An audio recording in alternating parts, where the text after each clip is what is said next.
peraturan Mahkamah Agung nomor 1 tahun 56, jika perkara perdata dan pidana berhimpitan harus didahulukan perdata, pidananya dikesampingkan.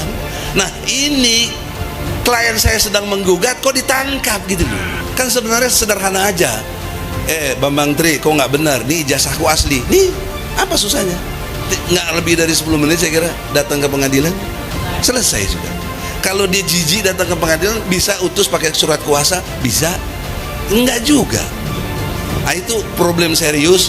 Kepala yang busuk ini sudah harus diakhiri. Bismillahirrahmanirrahim guys, sekarang ada babe rolen, babe roti molen.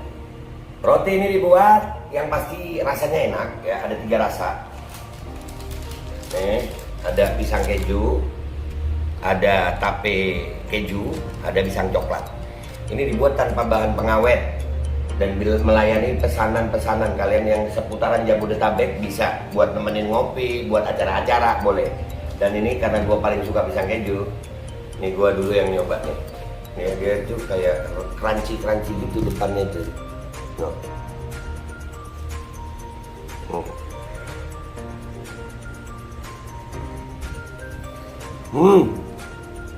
Tahu kerannya di depan nih, terus di dalamnya empuk.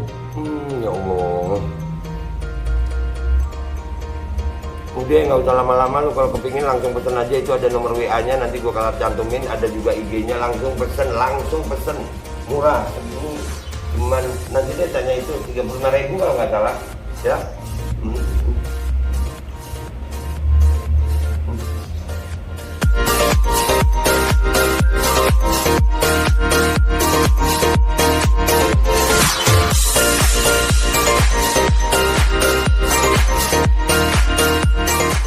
Dan semoga Allah subhanahu wa ta'ala menghancurkan sehancur-hancurnya para pelaku pembantaian 6 syuhada pengawal kami dan yang memerintahkannya, serta para aktor intelektualnya juga yang merestuinya, dan semua yang terlibat dalam pembantaian sadis dan brutal tersebut secara langsung maupun tidak langsung. Allahumma dammirhum tadmira waqtulhum badada wala tughadir minhum ahada ya qawi ya matin ya muntaqim, amin ya rabbal alamin. Allahu Akbar, Allahu Akbar. Ini temanya ini. Cek. Quo Vadis reformasi Polri. Jadi jangan kemana-mana dulu Pak. Nanti kalau tema yang lain yang Pak Egy sedang angkat, nanti kita keluar lagi di sini. Ya. Jadi karena Pak Egy ini sudah pernah dipenjara sama polisi, Pak Egy punya istilahnya standing politik untuk bicara lebih kuat lah. Semoga pesan kita hari ini sampai ke rakyat. Kalau tidak sampai ke atas, sudahlah kita nggak anggap lagi. Mudah-mudahan sampai ke rakyat, dan mudah-mudahan Allah meridhoi dan merestui upaya kita ini. Saya persilahkan kepada Pak Egy. Terima kasih Adinda Arismoti yang dimuliakan Allah. Amin. Itu bagus ya. Iya, terima kasih. Ada yang perlu disampaikan dulu. Assalamualaikum warahmatullahi wabarakatuh. Kalau Qofadis reformasi total Polri, saya sambil jalan dengan penuh macet, tapi saya ikuti lewat YouTube People Power. Juga Egy Sujana Channel, saya ikuti tadi. Mimbar Tube juga. Jadi dalam kesempatan ini saya paham semua, tapi justru Brother Haris, tidak ada yang menyentuh kepemimpinan Polri. Apakah mesti diganti apa tidak? Saya nggak mendengar tadi semua. Padahal semua terjadi, tidak mungkin kalau tidak pimpinannya itu benar atau tidak. Bahkan dia pernah bilang pada satu saat waktu itu, kalau ada masalah itu pasti kepalanya yang busuk. Nah, kalau logika dia diikuti, kepalanya Kapolri siapa? Ya presiden gitu nih. Nah itu nggak ada yang nyinggung dari tadi gitu nih. Nggak dalam konteks Kapolrinya sendiri kan kepala dia di situ. Jadi tidak bermaksud tidak suka Sigit sahabat saya berkenalan baik juga dengan beliau sejak Kapolda Banten ya. Dan perbaikan-perbaikan dalam konteks Polri saya tidak melihat gitu loh. Apa yang disampaikan Adinda Sidarta tadi apa? Sidra Tahta, brother Margarito, Pak Sulaiman Ponto dan Maharis tadi, apalagi saya dengar juga adik sangat gegap gembita, ada lagi adik kita revolusi, ada juga reformasi atau bubarkan Polri, saya dengar semuanya tadi. Jadi oleh karena itu, tapi tidak ada yang menyinggung kepemimpinannya gitu. Oleh karena itu mungkin takdirnya saya terakhir jadi gongnya. Oh ya, nanti itu atau dengan ilmunya ya silakan. Maka dengan evaluasi dari kita sudah meyakinkan perlu ganti Kapolri gitu. Apakah begitu menyelesaikan masalah? Saya kira juga tidak, karena kepala yang busuknya belum selesai gitu. Nah, momen itu sudah ada, sedang kita proses di Pengadilan Negeri Jakarta Pusat. Klien saya sudah ditahan polisi gitu. Ini tidak dibenarkan secara ilmu hukum, karena ada peraturan Mahkamah Agung nomor 1 tahun 56, jika perkara perdata dan pidana berhimpitan harus didahulukan perdata, pidananya dikesampingkan. Nah, ini klien saya sedang menggugat kok ditangkap gitu loh. Kan jadi mengurangi kualitas perjuangan kita di PN. Tapi kan kita tidak kalah akal. Kita tetap berjuang karena saya sudah dapat hak hukum sebagai pengacaranya, jadi tetap menyampaikan yang secara prosedur hukum. Justru Jokowi yang tidak datang. Kan sebenarnya sederhana aja. Bambang Tri, kok nggak benar? Nih ijazahku asli. Nih apa susahnya? Nggak lebih dari 10 menit saya kira datang ke pengadilan, selesai sudah. Kalau dia jijik datang ke pengadilan, bisa utus pakai surat kuasa, bisa? Enggak juga. Itu problem serius. Kepala yang busuk ini sudah harus diakhiri. Saya kira begitu. Assalamualaikum. Terima kasih banyak Al-Imam Egy Sujana, Al-Imam besar Egy Sujana, pemimpin kita. Langsung ke Pak Sidra Tahta. Ya, terima kasih. Ini agak lebih semangat ini karena beliau tokoh perubahan datang, sehingga kita sangat penting tadi apa yang beliau katakan. Tapi poin dari saya hanya dua.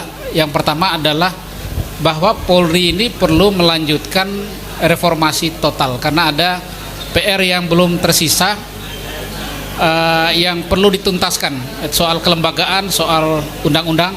Dan kita tahu Polri itu dilahirkan di awal reformasi, memang belum ada perdebatan yang substantif yang bisa mendorong Polri bisa meletakkan posisi secara independen, secara profesional dan secara akuntabel, bahwa polisi memerlukan akuntabilitas yang tinggi karena dia berada di bawah langsung presiden, yang kemudian mengakibatkan besarnya potensi intervensi kekuasaan di tubuh kepolisian gitu ya. Bukan saja kepolisian seperti di Indonesia yang masih seperti ini, di kepolisian yang paling canggih pun ya, misalnya di KGB di Rusia, kemudian polisi di negara-negara yang the most divided police system ya, seperti di Amerika Serikat itu ada lebih dari 2000 jenis kepolisian, atau dalam model yang sentralistik seperti yang ada di Jepang atau di Filipina. Intinya sama, bahwa polisi sangat rentan diintervensi dan dipergunakan oleh kekuasaan politik untuk kepentingannya. Nah, oleh karena itu menurut saya konsepsi polisi Indonesia tadi atau kepolisian baru tadi akan bisa terwujud kalau masyarakat sipil seperti kita ini mendukung perubahan ini ke arah yang lebih baik. Jadi selamat kepada Bang Haris Moti dan teman-teman semuanya yang mendorong perubahan ini. Semoga ini menjadi sejarah yang akan berlangsung. Dan kita tahu yang Bang Ade tadi ingin mengajukan judicial review itu sekarang mungkin yang kelima kalinya yang Bang Ade ini, karena di risalah yang lama saya punya ya, kalau ingin mengcopy, yang melihat bahwa penolakan MK atas posisi Polri di bawah kementerian atau tidak lagi di bawah presiden itu ditolak karena dianggap tidak ada alasan yang menguat ya. Kebetulan pengacara yang memperjuangkan itu sudah meninggal ya, si Pak, salah satunya itu adalah teman saya Jamil Burhan namanya, salah satu pengacara yang pada saat itu mengajukan judicial review, dan saya melihat memang tidak ada upaya setelah itu yang ingin mempersoalkan kembali bagaimana posisi itu harusnya dalam konteks sistem demokrasi tadi. Terima kasih. Assalamualaikum warahmatullahi wabarakatuh. Saudara sekalian, saya ingin mengakhiri diskusi kita hari ini dengan beberapa catatan terakhir dari kami Kopi Party Movement.